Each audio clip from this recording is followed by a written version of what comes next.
지난 얘기만 하냐. 지난 얘기만 하는 거라고 원래. 앞으로는 예측이거든요. 지난 걸 정확히 판단해야지 지난 거에 대한 분석에 90%의 힘을 쏟고 예측은 10%만 쏟아도 돼요. 어차피 예측은 틀리거든요. 어차피 틀린 예측 한번 해드릴게요. 저는 올해 4200 돌파 못한다고 봐요. 그럼 올해는 뭐라고요? 기간 조정이다. 로봇 관련주에서는 사실은 저는 엔젤 로보틱스하고 시메스를 여러 번 말했어요. 근데 또 넣었어요. 왜?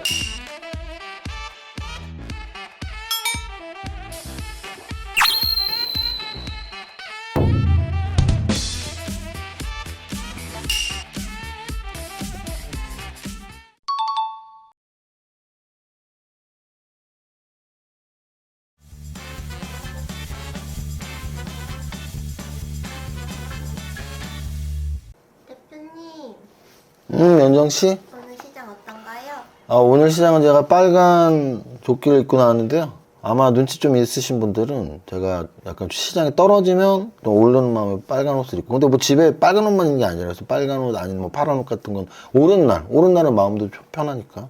근데 오늘은 사실은 시장을 올랐다고 말하기에도 뭐하고 떨어졌다기도 말하기에도 뭐한 애매한 날이에요. 왜? 우리가 보통 주식시장 하면은 주식시장을 나타내는 지수가 두 가지가 있습니다. 거래소 지수, 그리고 코스닥 지수. 우리가 거래소 지수는 다른 말로 코스피 지수라고도 해요. 그래서 거래소 지수, 코스닥 지수.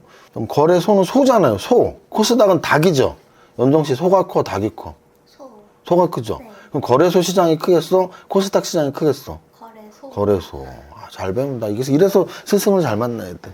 저 같은 스승을 만나니까 그냥 하루하루 다르게 연정 씨가 주식 실력이 급성장을 하고 있는데요. 여러분들도 잘 생각해 보세요. 거래소, 코스닥. 거래소가 훨씬 커요. 그래서 우리는 거래소 시장을 베이스로, 기본으로 분석을 하면서 코스닥이 따라갈 거야. 보통 이런 분석을 하거든요. 그런데 오늘은 왜 올랐다고 하기도 애매하고 떨어졌다고 하기도 애매하냐면, 두 시장은 우리나라, 대한민국의 시장이니까 같은 방향으로 주로 움직입니다. 주로. 근데 오늘은 완전히 방향이 달랐죠. 왜? 오늘 거래소 지수는 오늘 1.5%가 빠졌어요. 꽤 빠진 날이에요. 1.5%가 빠졌으면 꽤 빠진 거거든요. 자, 그런데 코스닥은 무려 3.71%가 올랐습니다. 거래소는 1.5가 빠지고요. 코스닥은 무려 3.7%가 올랐어요. 이렇게 방향이 완전히 반대로, 거의 두 개의 지수 차이가 5%가 넘습니다. 1.5가 떨어지고 3.7이 올랐다는 건 두 개의 가격 차이가 5% 이상이라는 얘기. 이거는 제가 늘 말씀드리잖아요. 비정상이다, 정상이다, 비정상이다.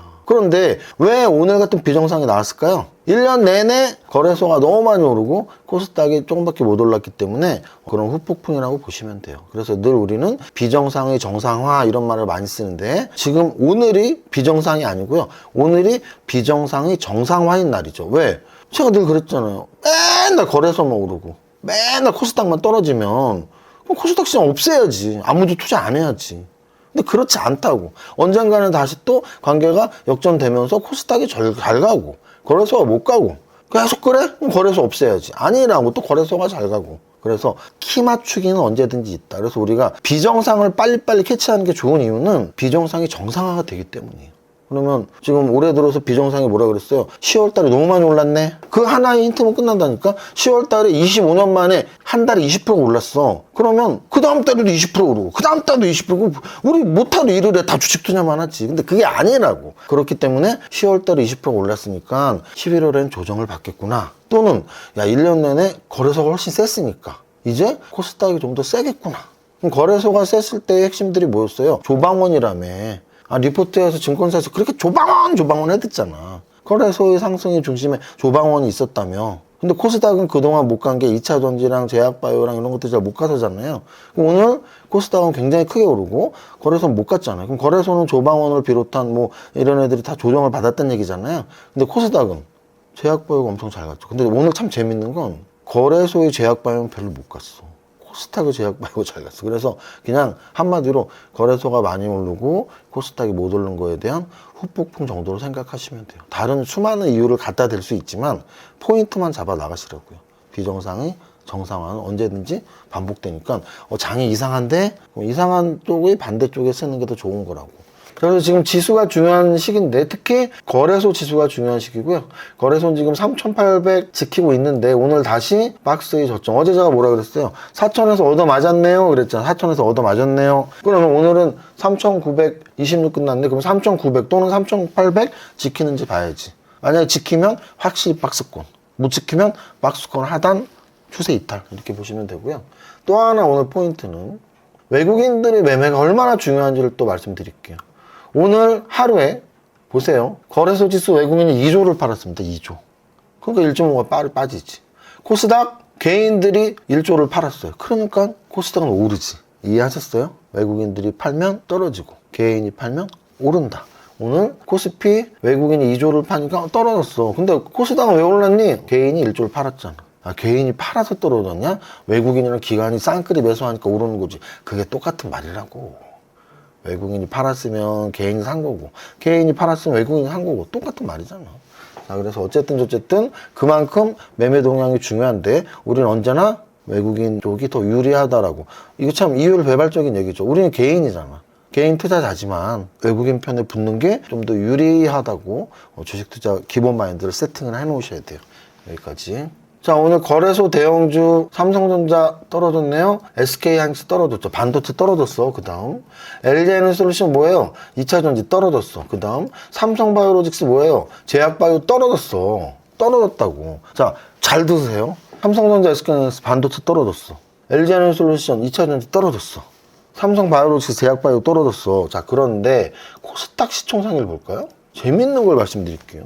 에코프로비움, 에코프로 2차전지 올랐네. 알테오젠, 에이벨바이오, 펩트론, 코오롱, 티슈진 올랐네. 제약바이오인데. 그 다음 아까 하나 남은 게 뭐야? 반도체. 리노공업 5% 상승. 리노공업 5% 상승. 원익 IPS 1% 상승. HPSP 5% 상승. 올랐네. 이게 어떻게 된 거야? 아니 같은 업종인데 반도체, 2차전지, 제약바이오, 거래소 종목들은 떨어지고 같은 업종인데 반도체, 제약바이오, 2차전지, 코스닥 종목들은 오르고. 이게 진짜 이상한 거거든요.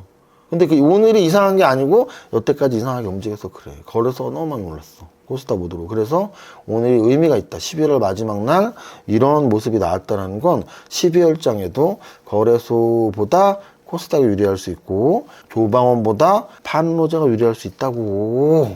제가 로제의 아파트를 지금 3달 전부터 불렀다고. 3달 전부터.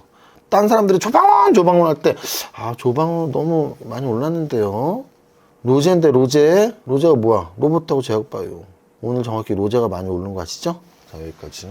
자, 거래대금 보겠습니다. 거래대금에서 삼성전자, SK하이닉스 떨어지면서 거래 터졌고, 고영이 뭐야? 고영. 반도체 플러스 의료 로봇, 반도체 플러스 의료 로봇, 고영 20% 올렸고요. 삼성 에피솔딩스는 거래소예요. 거래소 마이너스 나죠. 거래소 제약바이오. 그런데 ABL바이오는 뭐야? 코스닥 제약바이오 플러스 한라캐스닥 뭐야? 한라캐스트. 로봇 플러스 로보티즈 뭐야? 로봇 플러스 SPG 뭐야? 로봇 26% 상승. G2G 바이오 뭐야? 제약바이오 13% 상승. 펩트론 뭐야? 제약바이오 10% 상승. 코오롱 티슈진 뭐야? 제약바이오 23% 상승. 레인보우 로보틱스 뭐야? 로봇 13% 상승. 온코닉 테라피우틱스 뭐야? 제약바이오 16% 상승. 자, 제가 지금 거래대금 상위에 10%씩 오른 종목들 주식 하나도 모르는 연정씨도 알겠다. 거래대금 상위에 상승을 높은 업종이 지금 2개밖에 안 나왔어요. 뭐? 제약바이오랑 로봇. 몇 달 전부터 노래 불렀잖아요. 아, 아파트. 누가 불렀어요? 로제가 뭔데? 로봇하고 제약바이오. 제가 지금 11월 초부터 반 정도 덜으세요. 3분의 1 덜으세요. 그거만 지켰어도 여러분들이 계좌 지킬 수 있었고요. 또 조방원 쪽보다 로제예요. 그것만 지켰어도 여러분들 계좌 지킬 수 있었다고. 근데 이 방송이 뭐라고요? 무료 방송. 저는 경제학적 마인드를 갖고 살고 있거든요. 경제학에서 가장 중요한 건 기회비용 개념이에요. 기회비용. 자, 여러분들은 이 영상을 볼 때 돈은 일단 안 내잖아. 그럼 어떤 기회비용이 들까요? 시간. 근데 시간이 얼마나 들어요? 10분 들죠, 10분. 하루에 10분 투자. 돈 10원도 안 내. 근데 여기서 많은 걸 얻어? 안 들으면 바보지, 안 들으면. 그리고 들으시다가, 야, 이 세무사 괜찮은 놈인데? 그럼 어떻게 하면 돼요? 우리 회사 유료 방송도 한번 보시고. 근데 매일 뭐 이상한 소리. 주식도 못하면서 영업만 하려고 하니까 매일. 그런 생각 하시고 댓글 다실 거면 안 보시면 되고, 안 보시면 돼. 아니, 시간이 돈인데 거기다 왜 그런 댓글을 왜 다냐고. 그잖아요. 근데 사실 악플도 별로 안 달려 이제. 왜? 너무 잘 맞췄거든. 이렇게 11월 달에 제일 잘 맞춘 사람한테 악플 다는 건 뭐 도대체 왜 그런 악감정 있는 거야? 아니 내가 자신하는데 11월 달에 저보다 잘 맞춘 사람 없을걸요? 11월 초에 지수 조성권 왔으니까 3분의 1에서 절반 털어라. 그리고 제약 봐요. 조방원 조심. 노래를 불렀잖아, 노래를. 그럼 또 이런다. 야, 지난 얘기만 하냐. 지난 얘기만 하는 거라고 원래. 앞으로는 예측이거든요. 지난 걸 정확히 판단해야지 지난 거에 대한 분석에 90%의 힘을 쏟고 예측은 10%만 쏟아도 돼. 어차피 예측은 틀리거든. 어차피 틀린 예측 한번 해드릴게요. 저는 올해 4200 돌파 못한다고 봐요. 그럼 올해는 뭐라고요? 기간 조정이다 이렇게 보시라고. 그럼 완전히 끝났냐? 1, 2년 동안 못 가냐? 아니요. 저는 내년 상반기에 다시 재돌파한다고 보고 있습니다. 제 뷰는 딱 두 가지예요. 올해는 신고가 못 뚫는다. 기간 조정이 한 달 이상 더 있어야 된다. 그럼 완전히 끝났냐? 아니요. 완전히 안 끝났어. 내년에 다시 4000포인트, 4200포인트 돌파 재상승 가능하다가 제 추측인데 제 예측과 추측을 벌써 끝났잖아. 10초, 20초. 예측과 추측은 10초, 20초면 끝나요. 그게 뭐가 의미가 있어. 왜 그런 결과가 나오는지는 오늘까지 흐름을 얘기하는 게 중요한 거예요. 그래서 이렇게 흐름을 말씀드리는 겁니다. 자, 마지막으로 상승률 상위 종목 보겠습니다. 상승률 상위 종목에서 삼양바이오, 팜, 뭐죠? 신규 상장. 근데 얘는 완전 신규 상장은 아니고 삼양홀딩스의 기업 분할 신규 상장이에요. 상한가. SPG 뭐예요? 로봇. 코어롱 티슈진 뭐예요? 제약바이오 이거는 제가 이거 종목 선정만 해서 신고가 매매로 여기를 했었거든요. 여기서 55,000원 말한 게 8만원까지 갔네. 말했던 이미 딱 하나예요. 계속 말씀드리잖아요. 기법이 중요하다. 그럼 어떤 기법을 말했는데? 제약바이오 신고가 매매 기법. 그거로 지금 몇 달 동안 돈 벌고 있는 거야. 기법은 그때그때 달라지는데요. 최근 한두 달 동안 제일 좋은 매매 기법은 제약바이오 신고가 매매 기법이라고. 그거 하나만으로도 종목 선정이 다 되는 시장이야 지금. 그 다음 케어젠 뭐예요? 제약바이오 신고가. SBB테크 뭐예요? 로봇. 고령 뭐예요? 고령. 로봇. 코론생명과학 뭐예요? 역시 제약바이오. 큐렉소 뭐예요? 의료 로봇 고령하고 세트잖아. 메이지온 뭐예요? 메이지온 2조짜리 제약바이오. CMS 뭐예요? CMS. SK텔레콤이 지분 있는 로봇. 뷰노 뭐예요? 의료 AI 로봇. G2G바이오 뭔데? 제약바이오. 레인보우 로보틱스가 13% 올랐어. 뭔데? 로봇. 클래시스가 뭔데? 12% 올랐어. 제약바이오. 반전노제. 아파트. 세뇌를 시켜드리고 싶어요, 솔직히. 똑같은 말씀 계속 드립니다. 지금 4200에서 조정받고 있고요. 박스는 3800에서 4200. 좁게는 3900에서 4100. 어제 4000 두드려 맞았죠. 이제 다음 주 월요일 날은 3,900 테스트가 될 겁니다. 만약 3,900 깨면 다시 한번 저점 테스트하러 갈 거고요. 그러면 이제 박스의 저점에서 헤매는 거지. 하지만 아직은 박스라고 설정해 놓으면 되고. 업종은요? 업종은 저는 반전노제예요. 계속 반전노제. 조방원보다는 반전노제. 종목은요? 3박자로 좋은 종목 선정하시면 돼요. 못하는데요? 못하면 밸런스 투자 아카데미랑 함께 하시면 되고요. 저 이세무사님이 직접 해주시면 안 돼요. 직접 해드릴게요. 다음 주 토요일 날 강연회에서 직접 해드릴게요. 여기까지 하고요. 일단 다음 주 토요일 날은 강연회 참석 신청 링크에 신청하시면 되고, 내일 토요일은 이세무사의 밸런스톡 카페 1일 연장, 다음 주 월화수 밸런스톡 카페에서 아카데미가 운영이 되는데, 월요일 날은 심리상담, 주식 심리상담, 화요일 날은 와인데이, 수요일 날은 차데이. 아마 보이차 위주로 할 거예요. 그래서 여러분들이 와인은 마감이 됐어요. 그래서 월요일날 개강하는 주식 심리 상담이랑 수요일날 개강하는 차데이에서, 근데 차데이가 차만 마시는 게 아니고 차 마시면서 주식 이야기도 하는 거니까 여러분들이 이렇게 신청을 하시면 됩니다. 여기까지 하겠습니다. 자, 두 번째 줄까지 시작. 나는 10년 안에 100억 부자 될 거야. 이세무사보다 공식지 않는데 화이팅.